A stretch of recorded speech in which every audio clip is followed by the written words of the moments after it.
Hello दोस्तों, study guide education में आपका स्वागत है। मैं हूं गौरव सैनी एंड आज की वीडियो के अंदर हम डिस्कस करेंगे भाई यूनियन बजट जो आने वाला है उसके अंदर सरकारी कर्मचारियों से रिलेटेड काफ़ी जो पॉइंट्स हैं वो काफ़ी यूनियंस ने पुट किए हैं गवर्नमेंट के सामने कि भाई ये जो पॉइंट्स हैं वो आप बजट में लाने की कोशिश कीजिए। ठीक है, तो उनमें पॉइंट्स क्या थे भाई, 8 पे कमीशन था एंड पेंशन से रिलेटेड भी पॉइंट्स थे, उसमें काफ़ी सारे पॉइंट्स थे वो हमने पिछली वीडियो के अंदर डिस्कस किए हैं, जिसके अंदर मैंने आपको बताया था कि ये सारे पॉइंट्स हैं वो जो है उठाए गए हैं यूनियन बजट में डिस्कस करने के लिए। ठीक है, तो उनमें से आज हम एक मुद्दा उठा के चलते हैं, वो है क्या एनपीएस को वापस लिया जा सकता है, क्योंकि 1 साल से ज़्यादा हो गई कमेटी को फॉर्म हुए एंड 15 जुलाई को भी एक मीटिंग हुई है जिसके अंदर उन्होंने डिस्कस किया है। तो क्या क्या हो सकता है, क्या ओपीएस आएगा, क्या एनपीएस ही रहेगा या एनपीएस में कुछ चेंजेस किए जाएंगे। ठीक है, इस वीडियो के अंदर हम एक आंध्र प्रदेश का एक मॉडल है जीपीएस गारंटीड पेंशन स्कीम, उसको भी डिस्कस करेंगे क्योंकि उसके जो पॉइंट्स हैं वो एनपीएस और ओपीएस दोनों को मिक्स करके वो बनाया गया है। आंध्र प्रदेश ने वो 2023 में इंप्लीमेंट किया है वो मॉडल, तो उसको भी हम डिस्कस करेंगे। इस वीडियो के अंदर हम तीनों में एक कंपेरिजन करेंगे कि कौन सा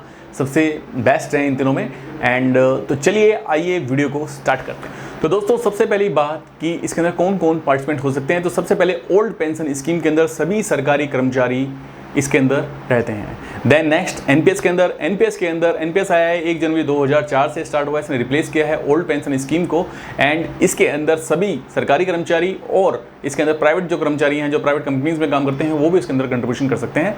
एंड टियर 1 अकाउंट इसके अंदर जो एनपीएस के अंदर है वो गवर्नमेंट एम्प्लॉयज़ का होता है एंड वो गवर्नमेंट कर्मचारी अगर खुद से निवेश करना चाहें तो टियर 2 अकाउंट में भी निवेश कर सकते हैं। ठीक है, नेक्स्ट जो तीसरा पॉइंट है जीपीएस एक गारंटीड पेंशन स्कीम, ये 2023 में आंध्र प्रदेश सरकार के मॉडल ने इंप्लीमेंट किया है, सरकार ने इंप्लीमेंट किया है ये मॉडल गारंटीड पेंशन स्कीम। ये एक हाइब्रिड मॉडल है, ये इसने कुछ एक पॉइंट जैसे ओल्ड पेंशन स्कीम का उठा लिया कि भाई इसके अंदर जो बेनिफिट है वो डिफाइंड रहता है, तो डिफाइंड बेनिफिट मिलता है एंड डिफाइंड कंट्रीब्यूशन जैसे कि एनपीएस के अंदर है कि भाई जो कंट्रीब्यूशन है वो 10% रहता है खुद का एंड सरकार का जो कंट्रीब्यूशन रहता है, तो इस तरीके से इसके अंदर कंट्रीब्यूशन है।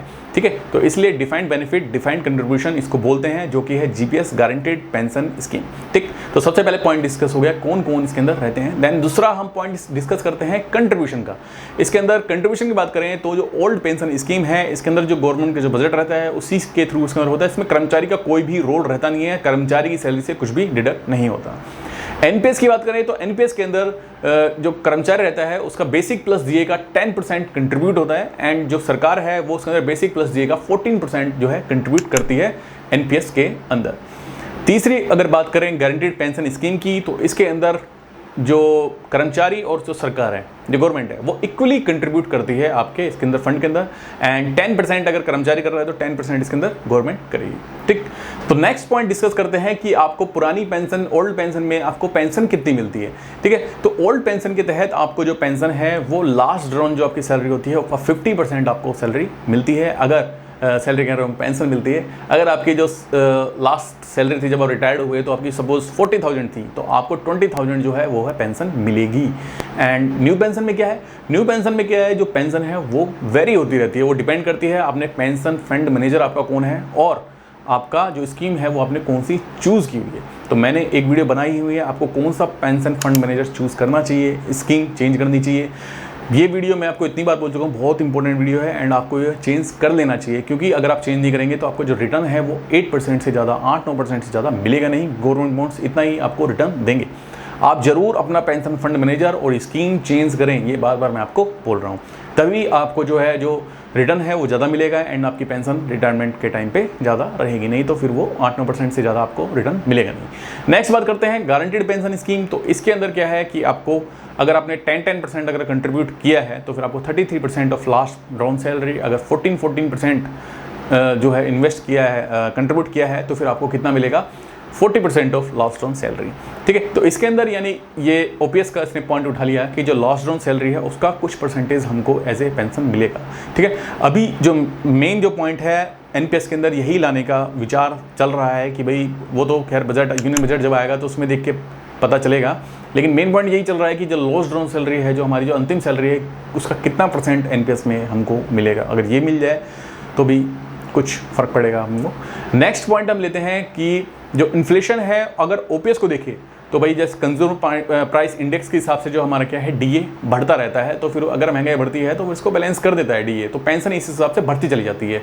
लेकिन एनपीएस के अंदर ऐसा कुछ भी नहीं है, जो कि इसका मेजर ड्रॉबैक है। एंड ये डिपेंड करता है मार्केट के हिसाब से। सपोज महंगाई बढ़ रही है एंड मार्केट डाउन जा रही है तो फिर आपका तो पेंशन इतनी अच्छी मिलेगी नहीं, लेकिन मार्केट भी अगर अच्छा पुश कर रही है और वो बढ़ रही है उस हिसाब से, तो फिर आपको पेंशन अच्छी मिल सकती है। तो अनस्टेबिलिटी है, अनसर्टेनिटी है, कुछ पता नहीं चलता। ठीक है, नेक्स्ट है जीपीएस के अंदर क्या रहेगा, तो इसके अंदर भी जो डी है वो इंक्लूड किया गया है एंड आपकी महंगाई के हिसाब से जो पेंशन है वो भी इंक्रीज होती रहेगी। नेक्स्ट अगर बात करें फोर्थ पॉइंट के अंदर, तो इसके अंदर क्या है कि आप पीएफ में जो है अपना पैसा जमा कर सकते हैं पुरानी पेंशन स्कीम में एंड उसके ऊपर आपको इंटरेस्ट मिलता है।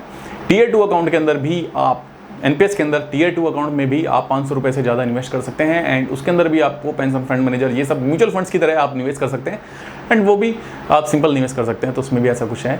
एंड जीपीएस के अंदर भी आप ऐसे कंट्रीब्यूशन कर सकते हैं। तो ये सारे पॉइंट्स हो गए। जो मेन जो पॉइंट्स थे वो हमने इस वीडियो के अंदर डिस्कस किए हैं कि भाई ओपीएस में जो मेन पॉइंट्स क्या था, अभी कंट्रीब्यूशन है नहीं है, देन उसके बाद में कितना हमको मिलती है। देन एनपीएस के अंदर मैंने आपको मेन पॉइंट्स बताए एंड जीपीएस के अंदर जो गारंटेड पेंशन स्कीम का जो नया मॉडल आ रहा है उसके अंदर मेन पॉइंट ये है कि उसके जो लास्ट राउंड जो सैलरी है उसका कुछ मिलता है एंड हमारा जो कंट्रीब्यूशन है वो भी रहेगा ही उसके अंदर सेम एनपीएस की तरह। ठीक है दोस्तों, तो इस वीडियो के अंदर हमने सारी जो इंपॉर्टेंट जो चीज़ें थी वो हमने डिस्कस कर लिए हैं एंड आप जरूर जो हमारी प्रीवियस जो वीडियो है वो जरूर देखें कि 8th पे कमीशन आएगा तो उससे कितना फिटमेंट फैक्टर कितना रहेगा, उससे क्या फ़र्क पड़ेगा, हमारी सैलरी कितनी इंक्रीज़ हो सकती है। वो तो 23 तारीख को आने पे ही पता चलेगा कि क्या क्या जो पॉइंट्स हैं वो हमारे जो है एक्सेप्ट किए गए हैं। देन उसके बाद में बेसिक जो है वो डी के साथ मर्ज होगा नहीं होगा। देन उसके बाद में एनपीएस, तो जैसे ही 23 तारीख को अगर हमारा कोई अच्छा सा पॉइंट्स आएगा तो उसको हम डिस्कस करेंगे अपनी वीडियो के अंदर।